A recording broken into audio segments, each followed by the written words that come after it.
Following the British Embassy announcement on Monday that there will be no endorsing of letters confirming income from outside Thailand as of December, it's been stated that Thailand's immigration police have been in deep discussion regarding the issue with British and American embassies, along with others, since the start of the year, at which time the immigration police asked for assurances that declarations were correct in their entirety. That's an assurance which no embassy was able to give.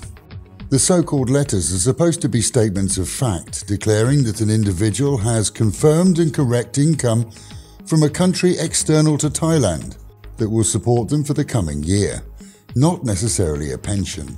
And embassies have made it clear that under their remits, none are able to act as investigative operations. So far, we're told none have been prepared to give such a confirmation. Thai immigration police haven't changed their rules either. Their regulations state that proof of income needs to be corroborated by the relevant embassy and is based on events during an era prior to email and fax, when a more direct method of confirmation simply wasn't available. So essentially, both Thai immigration and embassies are both doing their jobs, not that that helps a person living here on a pension. Pattaya Immigration confirmed yesterday that they're aware of the changes and that embassy letters are acceptable until the embassy ceases to issue them, which in the case of the British Embassy is mid-December. Those letters are usually seen as valid for 6 months, so the embassy may see an increase in demand. European embassies are also in a quandary, and now fully aware that immigration police here see their stamping of a document as an endorsement of its contents. They too are said to be reviewing policy, as indeed is the US Embassy. Visa agents haven't all been banned in Pattaya immigration, but those working on behalf of applicants have been told that they must work within the law, and that a full disclosure of funds in banks is required, real money in real bank accounts for a real 3 months. Members of the public are advised to either deal with immigration directly, they're actually very helpful, or agree with an agent only to pay for their services upon successful completion, as so-called visa agents are not regulated or qualified. If an agent is established and worthy, then they should be willing to accommodate you. We're already receiving calls from listeners who've paid and not yet got their visa or passport back. Advisors who can speak multiple languages work in the immigration offices during normal hours and can help you select and complete the correct form for your visa. They'll also advise you as to what is required as backup documentation for the application to be accepted, and their service is free of charge.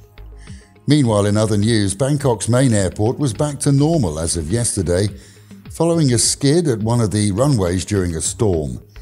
The Thai Airways jumbo jet flight lost grip on the runway Monday night. All passengers were safe and sound, but as per regulations, the runway was closed for investigations and plane retrieval. The only delays were due to luggage removal. A Korean accused of releasing child pornography onto the internet was still in custody in the capital Tuesday. He was nabbed along with his computers and phones after a tip-off.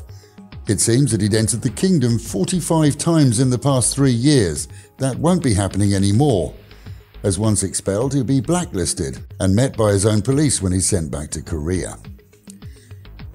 A woman who complained to social media after her husband found out that she'd been secretly sending money to an online beau has revealed that despite being married, she was bored and had met what she thought was a handsome airline pilot and been persuaded to send him 100,000 baht.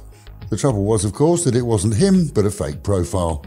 The husband noticed the cash was gone from their account and, well, you can imagine the row.